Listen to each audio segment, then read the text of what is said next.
Really are seeing this as an extension of our benefit to the community and that providing that health and wellness education. So our community is more educated about the different services and procedures and their own personal health.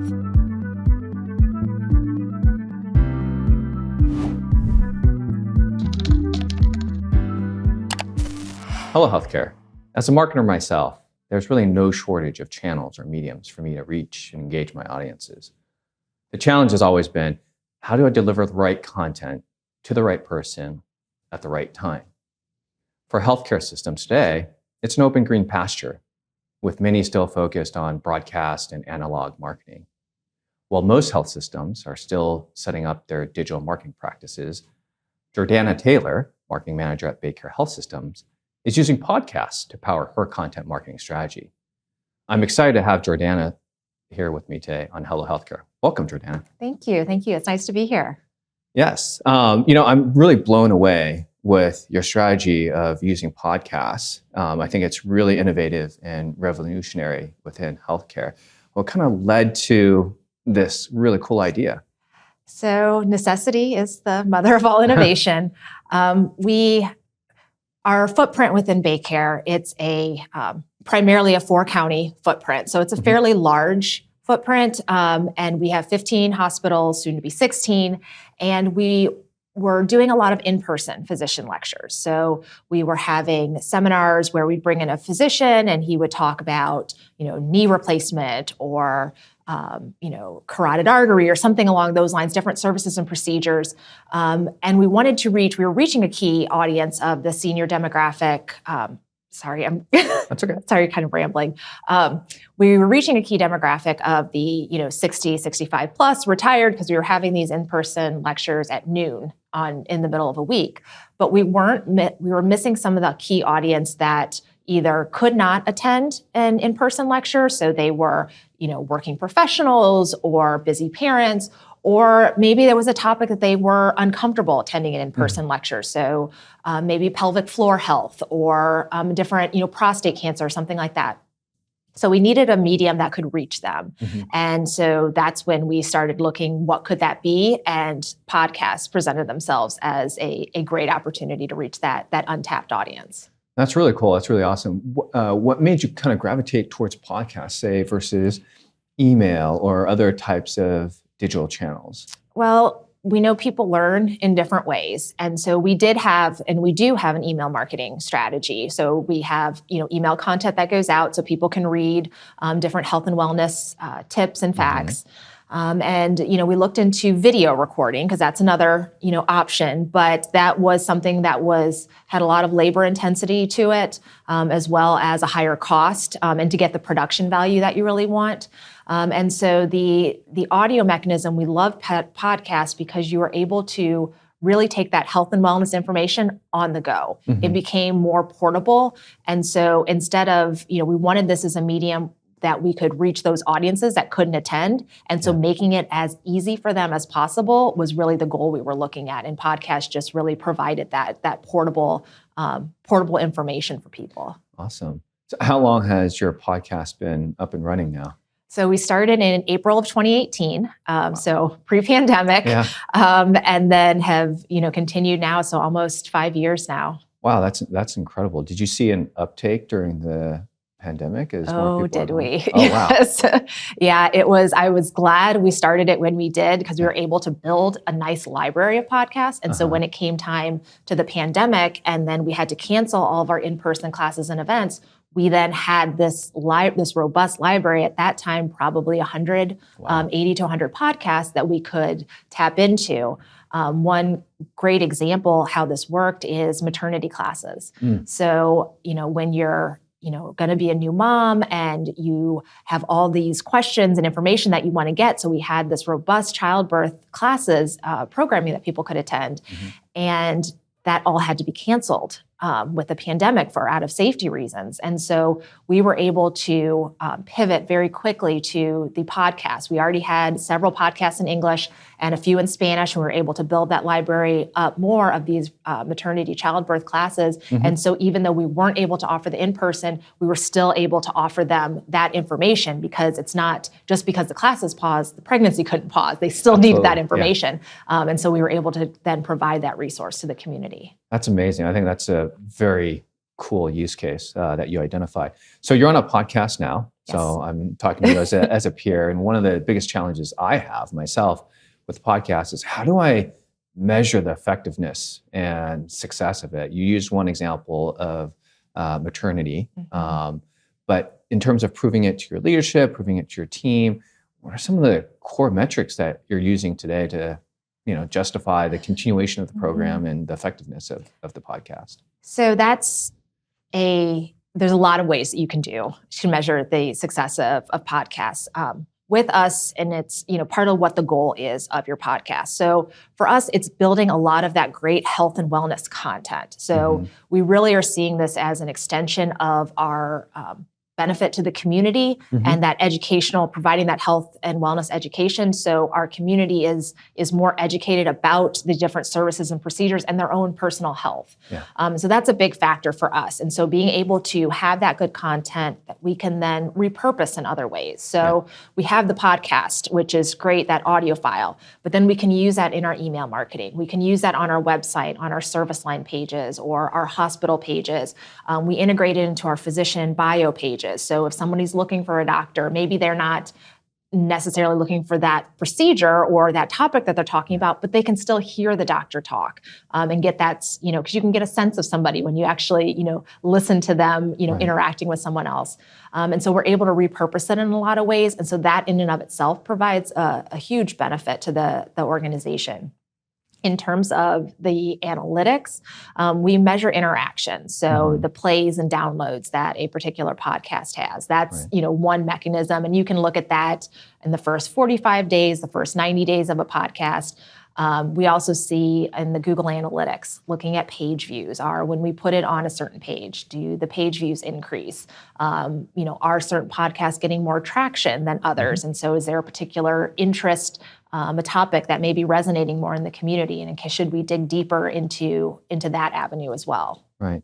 So across all these different types of areas where I can consume the podcast, I'm curious to hear, which one has been most effective and highest reach for you? In terms of the mechanism? Correct. Is it Apple? Is it Spotify? Do people go to the website? It depends on how we promote it. If it's just a straight podcast that we put out there without other touch points with it. So if we haven't used it in social media or email marketing and things like that, typically Apple Podcasts is where we get, or those other third-party aggregator sites. So the Apple, Google, Amazon, things like that. But when the podcasts that we've included in our email digest, so our digest, our health and wellness information emails that we send out, they have articles in there, so some great information there, some other calls to action, and we always include a podcast. And those which we drive then people to our website, those tend to get the highest interaction. That's interesting. Absolutely. So they consume it on the website, so they're listening online. Yep. So they can play it or download it directly from our website. That's awesome. And that's where we see, if we see a number that spikes on our podcast, it's usually because it's been in an email. Okay, that's fantastic. How do you get patients to subscribe to the content, or is that something that you guys are doing today? We do have subscribers. We're not actively trying to get more subscribers. The tricky thing with our podcast is the topics are so broad. So it's not, where you have a lot of those other podcasts where they're really on a niche topic. So, marathon runners. And so that's really the audience that you're going for. With us, it's everything from the maternity to the senior health, men's health, children's health, everything in between. And so there isn't any, one size fits all subscribers. So what we really are trying to do is get the content that from our research that we know consumers are looking to get more information about, and then trying to get it, as you mentioned in the open, to the right people at the right time, in the right place, in the right way, so that it's there when they need it. Right, makes sense. How does this compare to other marketing programs and campaigns that you guys are running? It's not in and of itself a campaign. It's a tool in the toolbox that BayCare uses. And so we're able to integrate it into a lot of our other marketing campaigns that we have as that additional resource. Again, as people learn in different ways, they absorb information in different ways. It takes, the 7 touches for people to actually, start to remember your brand. And so it's another one of those tools that we use to help enhance the content and the information we're putting out there. Right. All right. I'm excited. I'm excited about what you guys are doing. And I'm sure that many of you in the audience who are listening are also very excited. So if I wanted to do this, where do I start? Like, how do I even begin? Where do I look? What do I do? Well, the first step is to figure out your why. So, this is what you want to do, but figure out why it is that you want to do it. What really are your goals? Because oftentimes, this may be the right medium for what you're trying to accomplish, but it may not be. And for us, we wanted to build that health and wellness library and information, and we wanted to reach people that we weren't reaching otherwise. And so this was, we started with that why, and then this became the what and the how that we did it. So kind of starting with that and figuring out, what your goals are, what you want to do. If it is a podcast, there are a million different ways that you can start it, from, starting it yourself and getting the technical equipment that you need. And there's a lot of resources out there for that.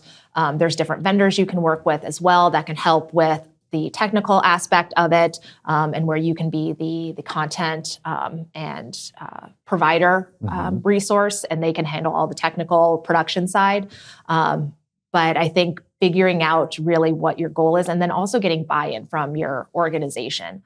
It's not a small project and undertaking. It's not something that can be sort of done, once in a while as you kind of see as the need arises. It's something you want to have that consistency with. So whether that be, publishing weekly, bi-weekly, monthly, you just want to have that rhythm to it, because people will start to, that do subscribe will start to expect, that new content to come out. And if it sits dormant for a while, then you kind of wonder what's going on.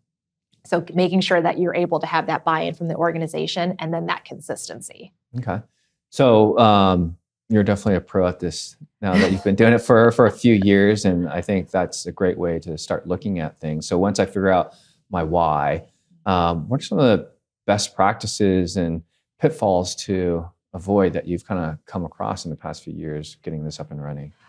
The biggest one, which seems so obvious, but sometimes those are the ones that you learned from, is people can't listen to your podcast if they don't know it exists. And so, at the beginning, we wanted to build that library so we would have those podcasts that people were looking, but we didn't do, it was a lot of grassroots and organic, where we would, just kind of put it out in different ways, but not actively promote it.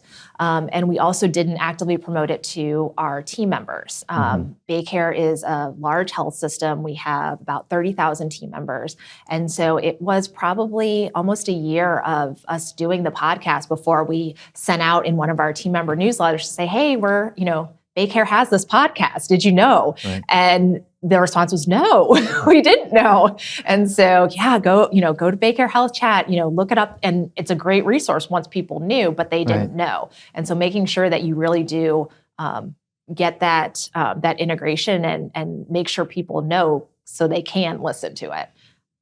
That was definitely the biggest lesson we learned. What was that first milestone that you had in terms of setting that goal and objective? Like, hey, we got to hit X.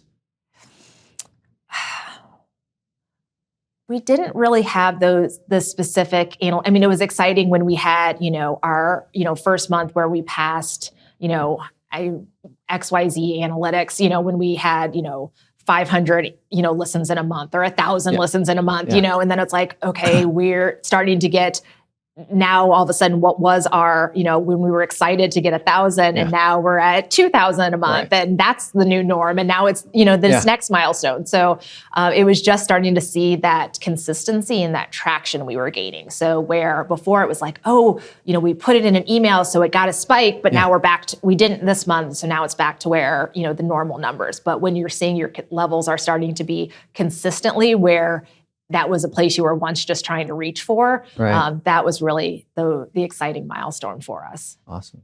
So now that you have that content, earlier you mentioned about, pushing the content to the right folks, obviously maternity content to expecting mothers and so forth.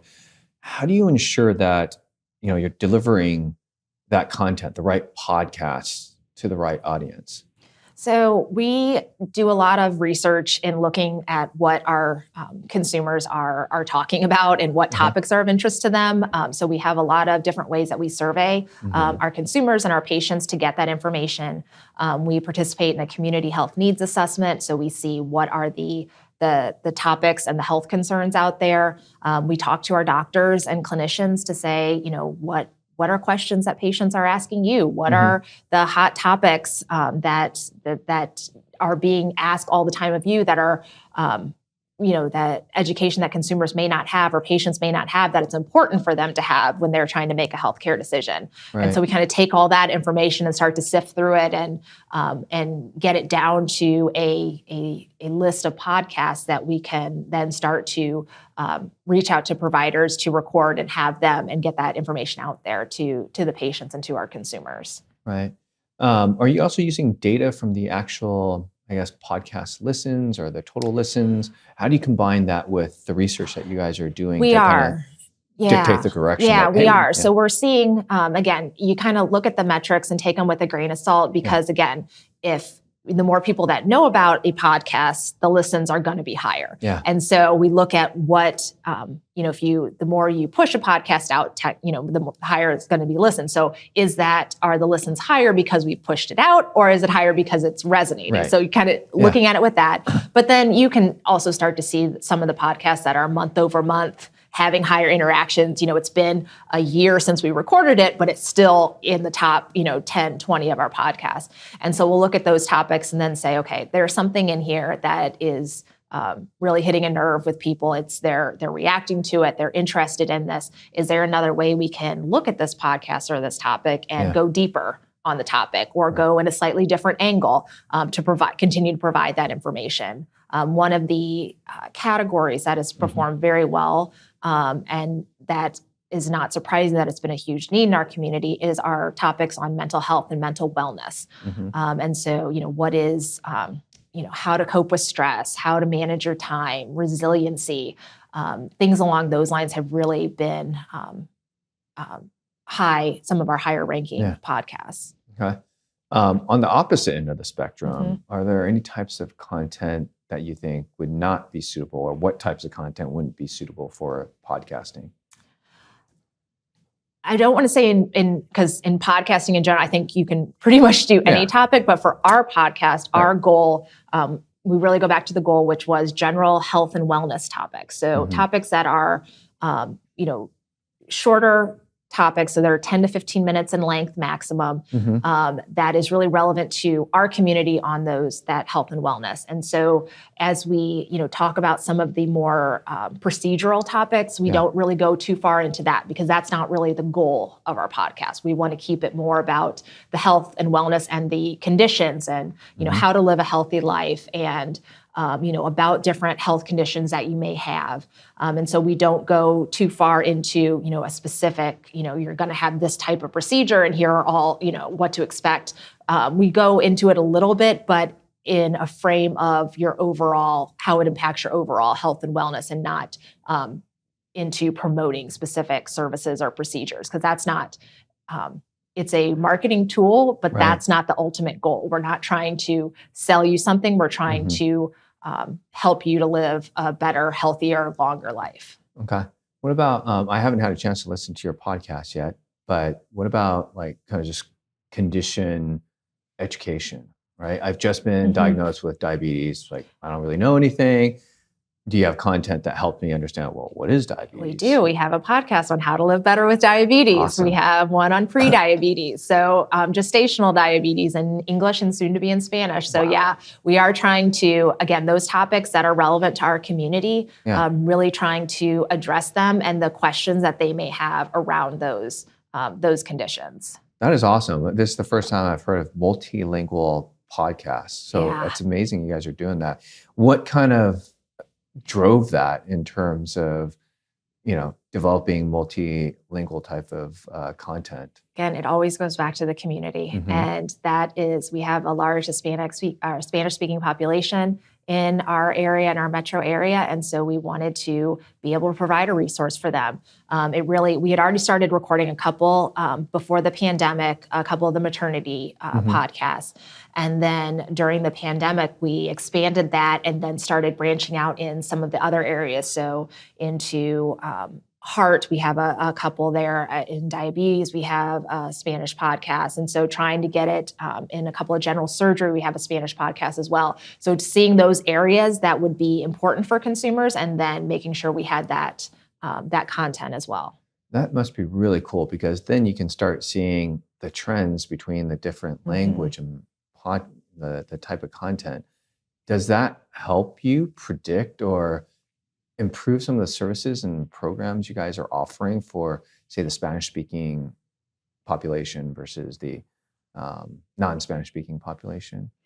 Well, we always go back to the research and listening to our community. And so it's one of the other tools that we have in order to be able to gain that information and that insight. We've actually seen, it's been somewhat surprising, even though we did record the Spanish podcast, we were somewhat surprised by how well they have been received in the community in terms of how many interactions, plays, and downloads that we've been getting, because we really haven't done a lot of robust marketing and push behind it. But they've still found that resource out there, and it's been a helpful resource. So that's definitely something we're looking to see. How can we, again, get these podcasts to the right people that need this information? And so that's something we're continuing to explore. That is amazing. I love that story. I'm assuming you also get, like you said, just a lot of data to kind of help continue to drive your podcast program. So what's kind of next for your podcast at this point? Well, we just recorded, and push live last week or the week before our 200th podcast. Wow, congratulations. So that was a big milestone for us. So continuing to record, and now that we have built such a good library, it's going to be about how can we refine it and continue to tackle topics and maybe do a few more series podcasts. So where we tackle one subject and go a little bit deeper into it with a 3, 5, 7-part series. Also looking at how else we can continue to get the word out. So we have, we've been integrating it with, our social media and email and the website, but what other opportunities are out there? We have patient waiting rooms. Is there a way that we can, instead of just having, the TV on, that we can have the different podcasts playing in there, so we can provide that health and wellness, that good information. We've explored or discussed, possibly adding a video component to it to help enhance the content. So I think really there is no limit. We're just gonna kind of see where it takes us, but continue to look at the data and listen to our consumers. Okay, awesome. Look, Jordana, I really enjoyed our conversation, and I hope our audience has as well. You're definitely on the bleeding edge. If they want to continue the conversation with you or to learn more about leveraging podcasts to power their content, what's the best way for folks to kind of get in touch with you? Well, they can, if they want to learn more about our podcast, I definitely encourage them to go to BayCare.org or BayCareHealthChat.org to be able to listen to our podcast and kind of see some of the work that we've done. There also is an email address that they could reach me at, and it's BayCareHealthChat@BayCare.org. Nice. I love that URL. So if any of you listening in the audience have any questions or just wondering how you can get started, Jordana is a great resource for all of you. Jordana, thank you so much for joining us today on Hello Healthcare. Really enjoyed our conversation. For those of you that are listening, Thank you for joining us. And until next time, hello. If you want more of the latest from healthcare's thought leaders, subscribe using the button below. Or you can visit hellohealthcare.com to get updates directly in your email.